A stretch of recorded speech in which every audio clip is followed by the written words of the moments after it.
A very good afternoon to you and welcome to CoreTV News on the Hour. I'm Emmanuel Ajayi. The Lagos State Governor Akinwumi Ambode has solicited support of members of the 8th Assembly in a quest towards developing the state. Ambode made the appeal during the proclamation of the State Assembly. Abiola Oluwole was at the Assembly chambers. His report is presented from our studios. Quoting Section 105, subsection 3 of the 1999 Constitution, Governor Akinwumi Ambode proclaimed the 8th Lagos State House of Assembly with call on members to put the state first in their transactions.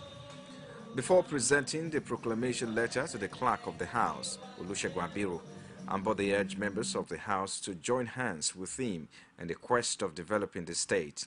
As you settle down to commence your legislative duties, I seek your support. On my part, I am committed to ensuring that all policies of government are legitimized in these hallowed chambers. I will work and collaborate with you and also respect your views and opinions, irrespective of the party that you represent. Afterwards, the clerk Olusegun Abiro proceeded to formally read the letter to the inaugurated house. I read the proclamation. Lagos State Government Proclamation.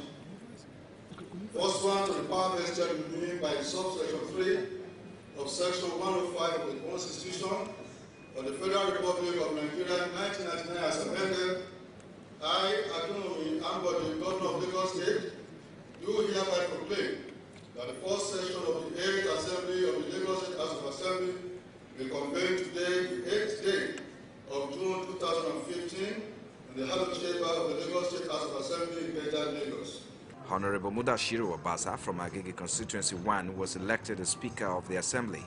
While the proclamation was on, security operatives had a tough time controlling the crowd.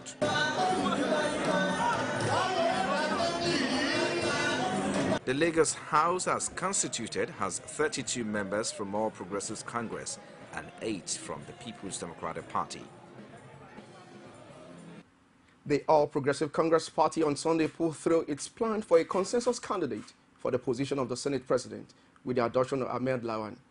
The mock election, however, had only 35 out of 59 APC senators elect in attendance because the large chunks of incoming senators backing Bukola Saraki for the post boycotted the process. At the end of the vote, the Yobe North senators secured 33 out of 55 votes, while George Akume emerged the Deputy Senate President designated. Correspondent Elej Okpara Chukwuweke witnessed the late-night process at the International Conference Center. Our report is presented from our studios. The meeting earlier scheduled for 8 p.m. could not begin until late into the night. But surprisingly, only 35 out of 59 APC senators-elect showed up for the party summons. Conspicuous in their absence were the other contender for the seat, Bukola Saraki, and key leaders of what is now known as the like-minded senators. Thereafter, the party's leadership engaged them in a closed-door meeting, apparently to smoothen some rough edges of their persuasion for the members to depict a common voice. Chairman of the party, John Oyegun, after calling in the media, outlined the pattern of the election and nominations began. Transparency will be our watchword. Apparently, some of us still have some difficulties adjusting to this reality. But as time goes on, like the candidate said, as time goes on, this spirit of change must begin to percolate in every single thing that we do. Senator Lawan's nomination was seconded by Senators Oluremi Tinubu and Robert Boroface, while Shehu Sani nominated Senator George Akume for Deputy Senate President. Given that there was no counter nominations, voting then commenced in an open ballot system, with counting and results done immediately. Senator Abdullahi Adamu. 1, 2, 3, 4. After having satisfied that Senator Dr. Ahmed Lawan has fulfilled all requirements of the party and has scored highest number of votes cast, is hereby declared as the sole candidates of the All Progressive Congress. At the end, Lawan, the sole candidate, polled 33 votes to emerge Senate President designate. Judge Akume secured 31 for Deputy Senate President. Ironically, Senator Ahmed Abubakar's votes for the two candidates were voided, having voted for nobody. APC's choice for the Senate presidency then proceeded to make an acceptance, promising to reach out to PDP senators. I want to assure Nigerians that the legislature, the federal legislature, the Senate and the House, as chairman of the National Assembly, if I become the Senate President, from Tuesday, by the grace of God, will be a legislature that is for Nigerians. APC leaders have scaled the first stage and may have guaranteed 33 votes for Lawan, but there are 76 more at stake in the 109 seats chamber. Analysts and political watchers say there is still a lot more work to be done between now and Tuesday to win over the Saraki group. APC senators-elect backing the aspiration of Bukola Saraki have however rejected the outcome of the mock elections conducted by the party leaders. They explained in a joint statement signed by Dino Melaye and Sani Yerima that they decided to boycott the process because the APC leaders insist on open ballot system as opposed to the open secret used for the House of Representatives. The group, which tagged themselves senators of like minds, maintain that they have resolved to wait till Tuesday to pick the Senate president of their choice. They also argue that the 65 senators elect across the party line in their ranks and will prove their strength on election day. Members of House of Representatives who are backing the candidature of Yakubu Dogara for the speakership have dismissed the process that led to the emergence of the minority leader Femi Gbajabiamila as the consensus candidate. Briefing newsmen on Sunday in Abuja, spokesman for the group Abdul Minori Jubrin says it was fraudulent to inform the public that the election was held and Gbajabiamila got 154 votes while Yakubu Dogara had 3 votes. Representing Jubrin said that the mock elections was a mockery of democracy because Dogara supporters walked out of the venue before the process began. The lawmaker insists that the members of the 8th Consolidation Group did not partake in the election and have consequently rejected the outcome.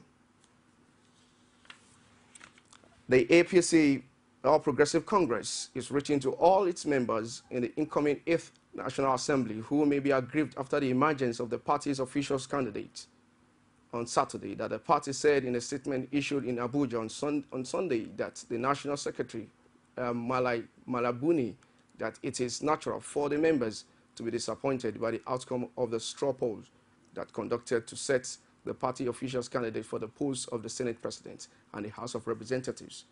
The APC explained its role in their entire business of ensuring the common front with the party head ahead of the Tuesday elections, as it's of honest broker, saying it's a goal of ensuring that the party does not go into election with more than one candidate for each of the posts has now been achieved.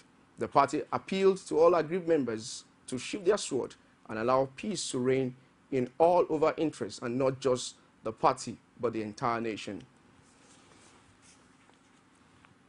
President Muhammadu Buhari has arrived in Munich, Germany, and with armed government officials described as wish lists, in line with demands of the group of 7 industrial countries.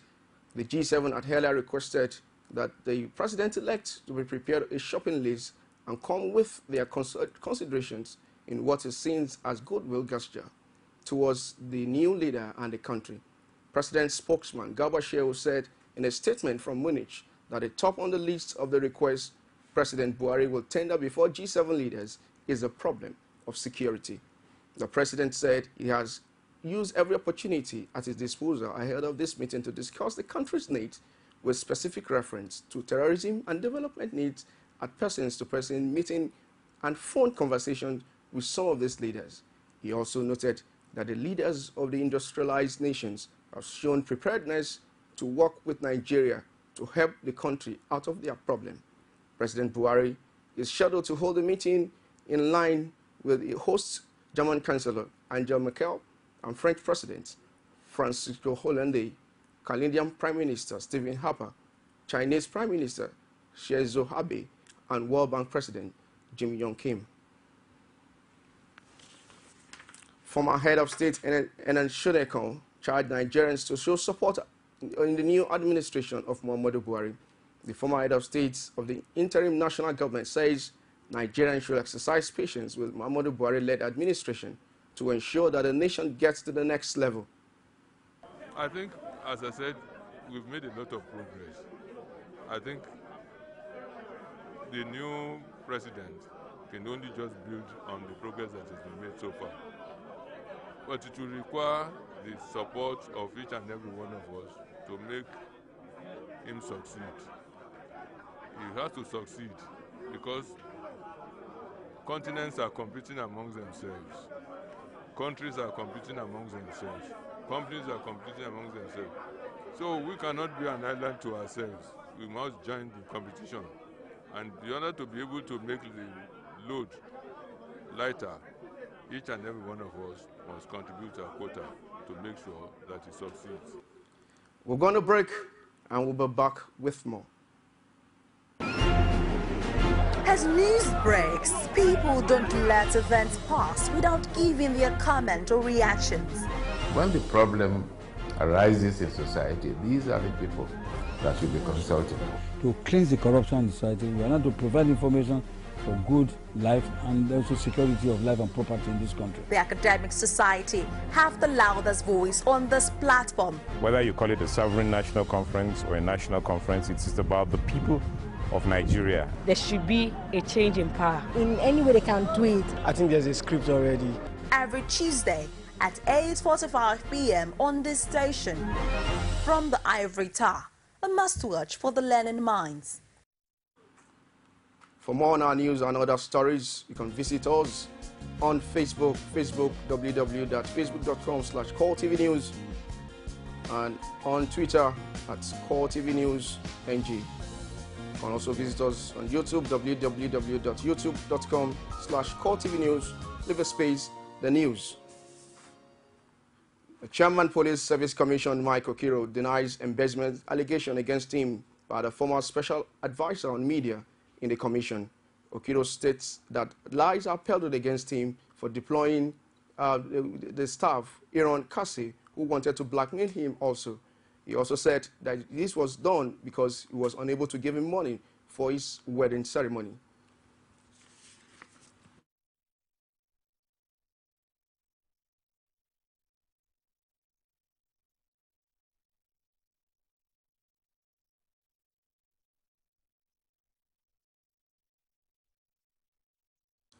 With Boko Haram insurgency showing no sign of abating, 900 children and women displaced by the insurgency in the northeast have been discovered in a remote village near Benin City, the Edo State capital. Our correspondent who visited the camp filed in this report. This pastor, Solomon Folorenshaw, who leads the Christian group that is in charge of the camp, says the internally displaced persons in the last 2 years of their arrival have overstretched the facility initially built for 400 persons. According to him, the center, which was established in 1992 to take care of the less privileged, is now home to these Nigerians who are refugees in their own country. Before we saw the need of the children in the northeast who Boko Haram killed their parents and displaced. Some of them ran to the mountains, some eating sand, some eating stones, some eating leaves. A lot of them went to the caves, were killed by pythons, chimpanzee and tigers, and there were a lot who started dying of cholera and malnutritious disease, and many fled to Cameroon. And then I started getting phone calls from our pastor's friends there that we from the south here should help to rescue these children. Evelyn Omege, the camp guide who conducted newsmen around the camp, disclosed that about 100 of them, both boys and girls who had chickenpox, have been quarantined in a separate facility to avoid the spread of the disease, while others were in different classrooms as part of efforts to help reintegrate them.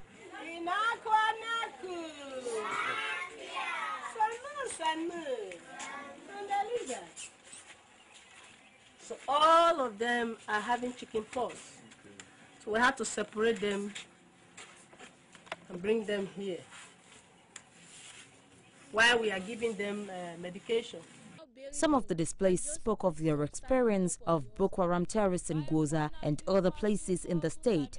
After going to the mountain, they now follow us. They kill some people and they even kill my husband.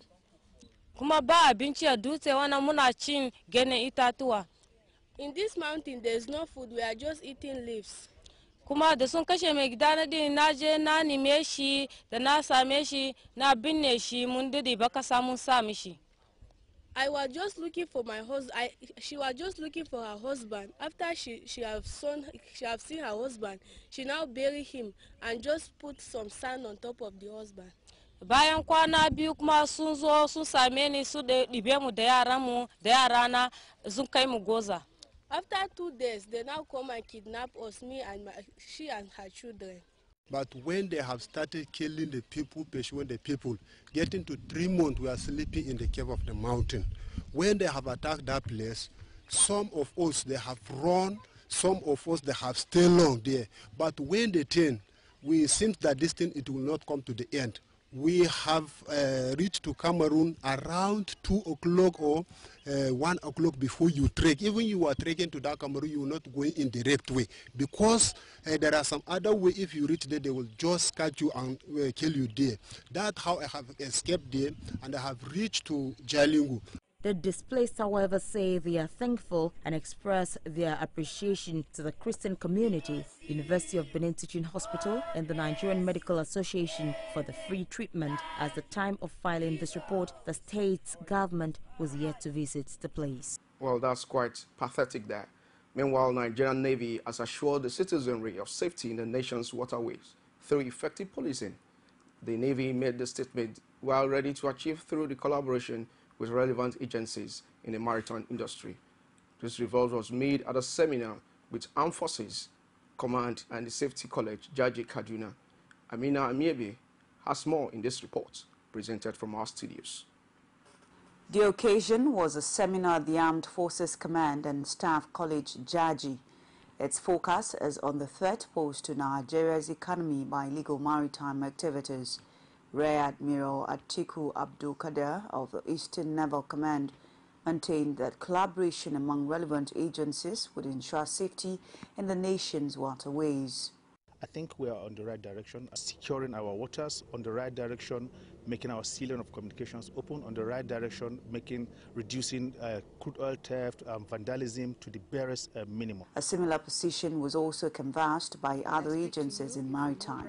And I speak to you, if you move around some border posts all over the country, you see well-trained new young officers who have been put in place to ensure that they checkmate irregular migration to the porous point. The organizers also explained the rationale for putting together the seminar. When you look at their recommendations, areas we have to work with these other agencies.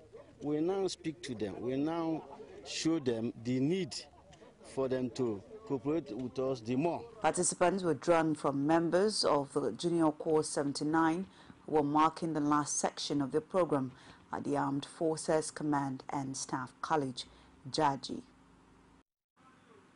A joint security team has raided a village called Kekabi on the outskirts of Kaduna. The operation was targeted at 2 Boko Haram suspects, and it involved a team of soldiers and state security operative. CoreTV News learns that 1 soldier died in a gun battle while other suspects were said to have escaped, leaving their wives. Eyewitnesses say the operation took place between the hours of 1 a.m. and 5 a.m. on Sunday morning. No official reactions for the forthcoming has been made. Meanwhile, the authorities said several hours was done with the gun battle.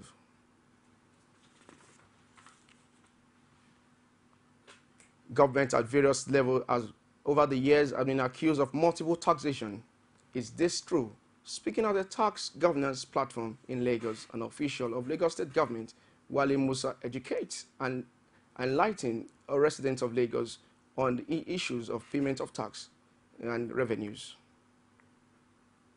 We should be able to understand that we have a huge problem before us in terms of to be honest, Nigeria is not getting the best out of the social contract relationship.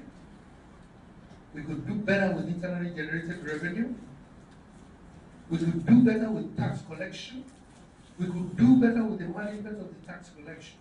Local governments do not collect taxes, yet they say multiple taxation. So people are confused. If you have refuse in your house, the local government comes to collect money for that refuse, you say you are being taxed. If you have a shop, I have a house, there's no shop there. I will not pay for the shop if I don't have a shop. You have a shop in your house, you come there to go and pay. You say you have paid for refuse, and you now have to pay for shop, multiple taxation. Workers under the aegis of Petroleum and Natural Gas Senior Staff Association of Nigeria have called on the Nigerian National Petroleum Corporation to fulfill its cash call obligations to its joint venture partner in the oil and gas sector. According to the association, a strong commitment to joint venture operation budget is crucial to the country's foreign exchange earnings, adding that failure to sustain the production volume would put the expected revenue at great risk. The President, Pengasant Francis Johnson, making recommendations to the new government on the oil and gas sector reforms, urges NNPC not to allow its equity in the oil industry fall below 50% in exchange of financial gains that will not be sustainable. He said joint ventures operations constitute the crucial sources of our foreign exchange earnings, and a failure to sustain the production volume will put the stream of revenue at great risk. The NNPC should, as a matter of urgency, meet its cash call obligations to the JV partners. Well, we're going on a short break now, and we'll be back with more. Do join us again. You can now watch CoreTV News live from anywhere in the world on our website, www.coretvnews.com. Click on Live TV on our website and watch us live. And welcome to CoreTV Primetime Days. To follow us on Twitter, click on Twitter icon on our website. And Facebook, click on the Facebook and YouTube to see all our previous news production. You can also watch us live on YouTube. Click CoreTV, leave a space, then news. CoreTV News, a 24-hour news station. Welcome back. Nigerian pop star Davido has graduated from Babcock University with a degree in music. Davido, also known as Omobaba Olowo, got a standing ovation from his fellow students and guests in the attendance while receiving his certificate in the presence of his father, Deji Adeleke. Davido is the only graduating student from his department and is also a pioneer student of the department. His manager, Kamal Ajiboye, and producer, Shezi are also current students in the department, having followed his footsteps. And in sports, Lionel Messi has vowed to keep playing for the title on the front following their terrible triumph. The Barcelona forward described the triumph as a spectacular way to finish the season after the terrible 2014. The Luis Enrique side defeated Juventus 3-1 in Saturday's Champions League final to seal the second treble in the club's history, following the La Liga Copa del Rey victories. Messi, who lost the World Cup final with Argentina and won no silver with Barcelona last year, and thrilled to finish the campaign in the greatest way possible. And that's it on CoreTV News. I'm Emmanuel Ajayi. Do join us again on the top of the hour. Bye for now.